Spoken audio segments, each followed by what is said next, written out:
Hi, I'm Jake Aurand. Hi, Cameron. I'm Jake Aurand with Hormel. Thank you so much for meeting with me today. Cameron, I think you might be muted. Hi, Jake.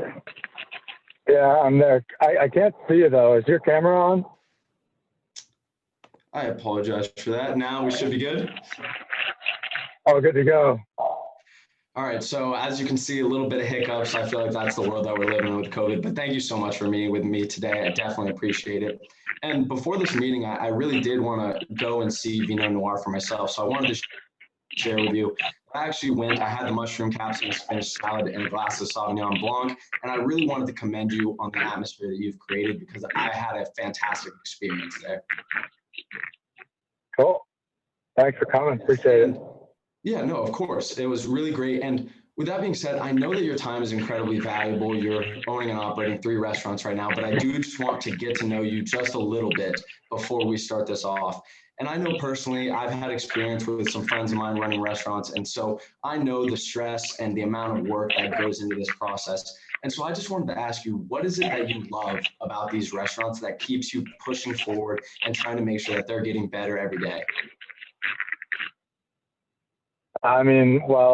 First off, we've got the obligation to make sure that we keep the business growing so that I can keep food on the table and keep money in the pockets of my employees. That's obviously the most important thing, is just the longevity of the business. But ultimately, it all comes back to food, and food is life for me. It's been that way since I was a kid. I've worked every job you could think of, whether it be dishwasher or sous chef at a Michelin star restaurant. To me, food is the center point of any meeting, of any occasion, and we want to make sure that is like kind of the mind frame, the mindset that we treat our business with. Well, Cameron, thank you so much for sharing that with me. I definitely appreciate it. And so there are 2 things I love about that. First of all, you're definitely being selfless with operating this restaurant, trying to make sure that the people around you are succeeding and not just you, which I definitely appreciate. And second of all, you're doing what you're passionate about. One thing that I do say is that everyone should probably work in the food business at one point or another, just to understand a little bit of what they go through. And I really love how you're passionate about what you're doing. And I think that that's something that I am too. I'm passionate about building relationships, and I hope that that's something that we can do today. And so I would love to just go through a little bit of the agenda of what I want this meeting to be. I'd love to talk about Vino Noir and yourself, maybe uncover any of the problems you've been having or see where you're trying to take these restaurants. And then I would love to talk about the product that I sent you, the Columbus Craft Meats Charcuterie Sample, and see if it's something that could potentially fit into your business. Is that something that sounds like a good plan for today? Yep, let's get going. Appreciate it. Perfect, yes. So just to start off, I wanted to ask you, when it comes to the decision process, is it going to be you making this decision, or are there other people that we potentially need involved in this call or in this process? No, this is good. Just me. I'll let anybody else that needs to know after. Absolutely. And so another thing, when it comes to timing, if this is something that you really think that this is a product that fits great and can really integrate well into your restaurant, is there any reason you wouldn't bring it in sooner rather than later? No, if something makes sense, then we can do whatever we need to do. Generally we like to test things out before we just put it on the menu at all 3 locations. But yeah, there's no reason why we couldn't do a test. Yeah, we do that pretty frequently with our regulars. Thank you so much for sharing that. And then finally, I wanted to ask, when it comes to picking a new product, is there any specific criteria that you look for that helps you know that it will be successful in your business? Yeah, there's a couple different criteria. I think it really needs to make sense from a taste perspective, because at the end of the day, we're trying to eat food that tastes good, and we're trying to put meals on the table that are craveable. So that's the first thing. The second thing is it needs to be relevant to the kind of end user, the patron, as we would call them. And then finally, the technical side is just, we got to make sure it works operationally, both from a pure operations perspective, but also from a kind of a gross margin P&L perspective. Awesome. Thank you so much for sharing that with me. And I do just want to say that pizza in your background looks absolutely delicious. You're making me hungry with this, but that is besides the point for this. And so you shared a little bit about what you're looking for there. And so I just wanted to ask you some questions just to start off. First of all, what are your goals moving forward for both yourself and for Vino Noir that you can see in the future? We just got to keep growing, right? We got to not just survive COVID, but thrive. We've sort of put this whole we're going to get back to normal past us a long time ago. We got figured out what we need to do, and now what we're doing is, we've been very agile. We're transitioning into making sure that we can capture more meal occasions, going forward. But we have to do that in the place of where the patrons are. So, we're really focused on the takeout and delivery environment. We've done pretty good with that, but we need to just keep improving there. We also are really looking into this idea of starting a ghost kitchen to sort of grow our operation in that direction, to keep the operational costs down from without having to have the brick and mortar overhead. So really just try to make sure that, look, we can see clearly where the diners are going and where they're getting their meals right now and where they will be getting their meals. We got to be all over that, but still give them the same quality, that same craveability, that same premium product that they always have come to know and love when they come into the restaurant. Yeah, no, and you're definitely trying to create that same atmosphere no matter how it's served, and I completely understand that.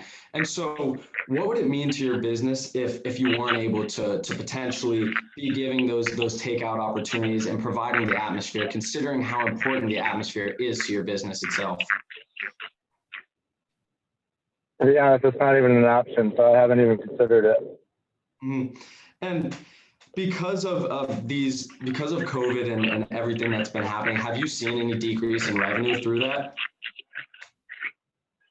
Well, obviously, at the beginning of COVID, when everybody rushed to the grocery stores and various states were in lockdown and things like that, there was about 5 weeks where our business was down over 70%.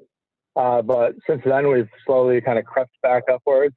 And we're kind of teetering right along, actually this week, are what I'll call our pre-COVID levels. And that's really where we have this inflection point, right? We get back to pre-COVID levels and we've survived. We've, picked ourselves up by our bootstraps, and now we got to figure out how to thrive. And that's really the mindset that we're in right now. And so you mentioned that earlier. You said you're not just looking to survive, you're really looking to thrive. And so is there a specific target that you have in mind for how much you want to grow in the future? I mean, I've got some numbers in my head, but those aren't public. So you don't feel comfortable sharing those, which is perfectly fine. Yeah, I mean, those are internal numbers. Yeah. Okay, but safe to say you definitely have some growth rate targets and you're really looking to expand. And so how would that affect your business potentially on the reverse side if you didn't have something new to offer and be able to not just survive in this environment, but really be thriving throughout it? Like I said, that's not even really something we consider. It's adapt or die. We're all in. We're adapting and we're moving forward. Yeah, so I love that. Like you're definitely just not even considering the downside. You're going with a full head of steam. And because of that, I am curious to ask, I'm sorry, just give me 1 second. Oh, okay. Sorry about that. I just wanted to ask, I have a few questions written down here. What would you say your main priority is in terms of trying to create that expansion? How are you strategically going about doing that? Like I said, we sort of started we have now fully implemented that takeout and delivery infrastructure. I'm really trying to create that experience in that to-go environment, and really just trying to look at how can we cast the widest net possible so that we capture, more meal occasions from these patrons and a larger group of patrons than we did even before COVID.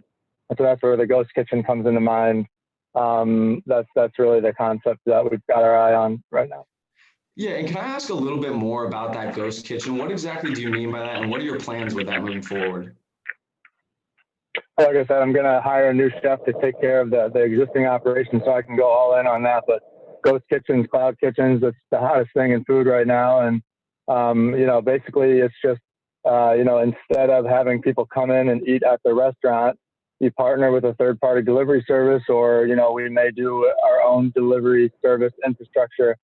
And, we are basically having a restaurant in a commercial kitchen, and all the meals go out right from there. So there's no need to pay for staff or, the overheads that you would have of keeping a dining room going, the front of the house, et cetera, et cetera. We make the meals in the commissary, put them in the to-go containers, and they go off on delivery.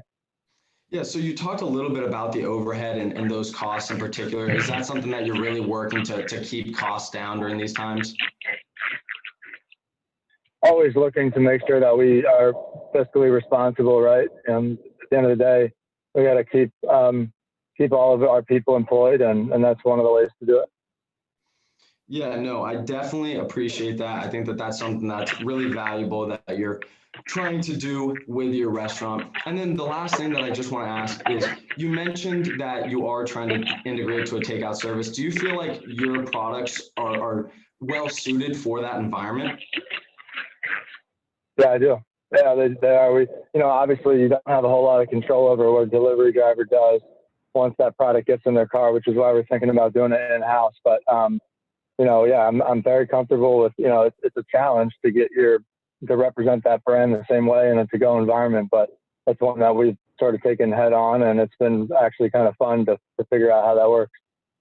I love that, and I'm glad to hear that those things are definitely doing well. And the last thing that I really just want to ask is, are there any other potential problems or issues that you're having that you could see being solved if you were to envision the perfect restaurant of Vino Noir?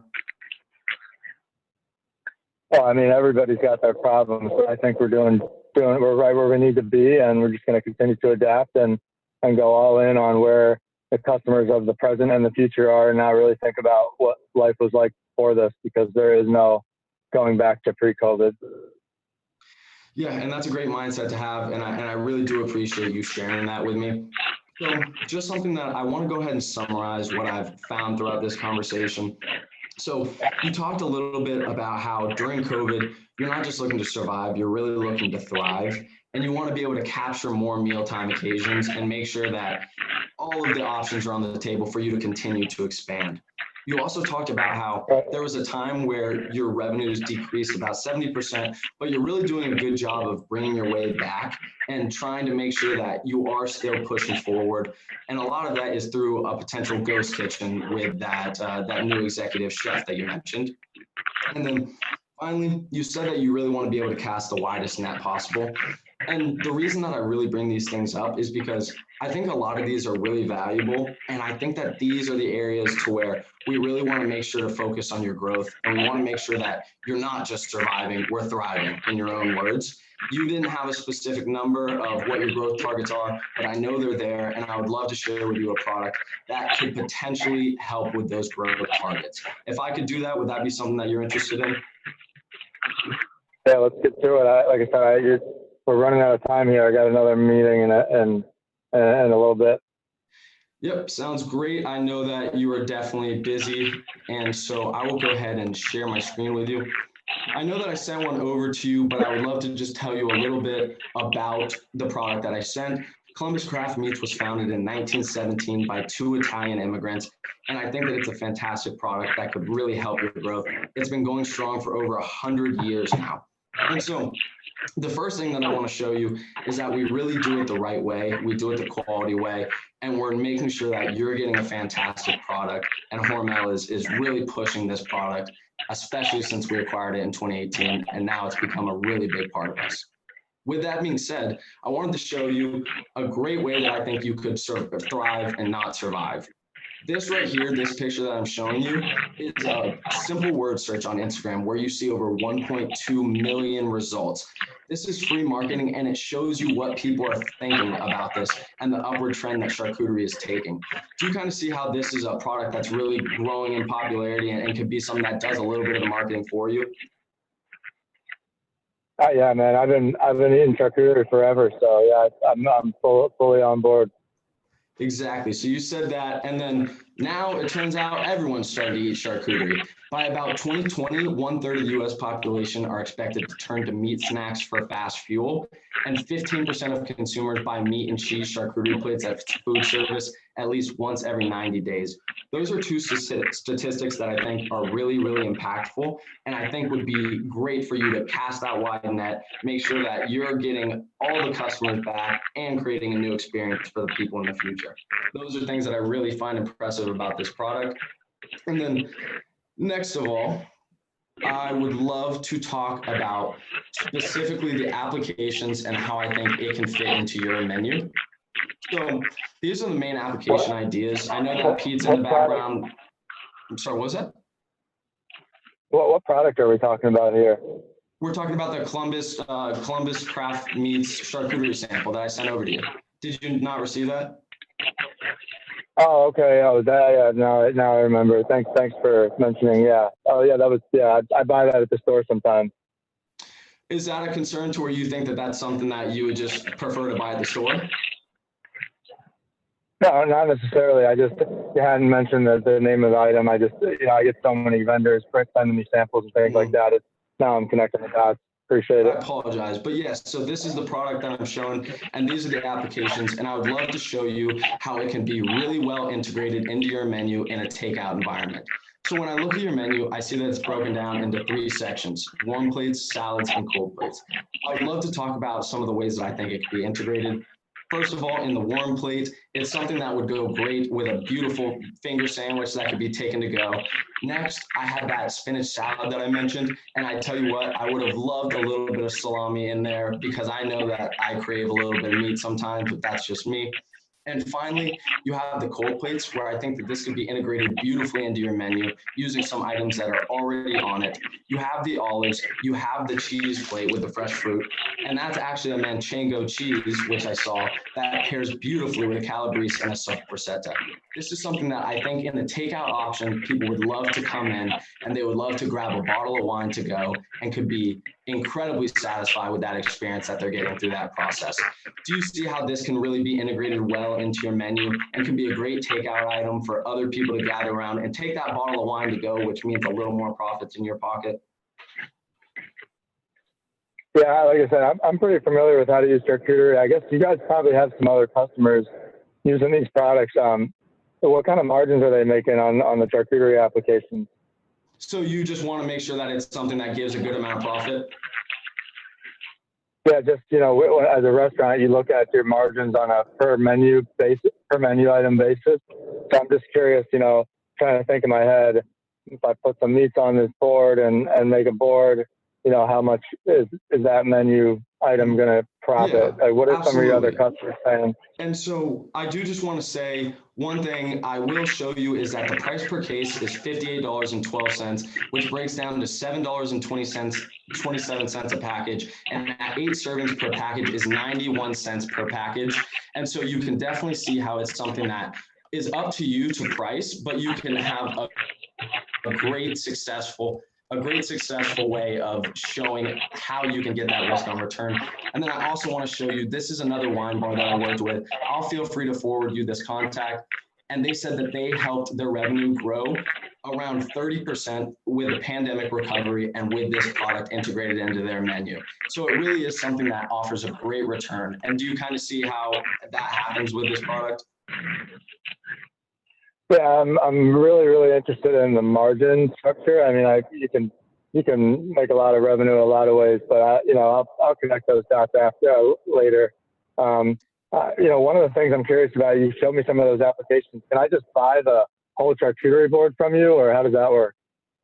So you just want to know if this product is essentially everything you need? Because I will say Columbus does offer a different charcuterie package, but this offers a little more flexibility. And so what I do want to say is I would love to go and I would love to see if this is a product that can work for you. You said you would love to try it out. Is this something that we could potentially just do a small order initially, a few cases for each one of your restaurants, and see how it works into your menu? To be honest, man, I still got a lot of questions, but I mean, like I said, I know we got to go here. I don't know about a few cases, but I'll take a case for the restaurant group and I'll kind of divvy it out and see how our regulars like it. And then maybe we could talk again, and you could talk about some of my other questions that I had. That sounds great, Cameron. Thank you so much for taking the time to meet with me. We'll have shipping at this time next week, and I look forward to having this and seeing it succeed in your menu. Sounds good. Thanks a lot. Appreciate it.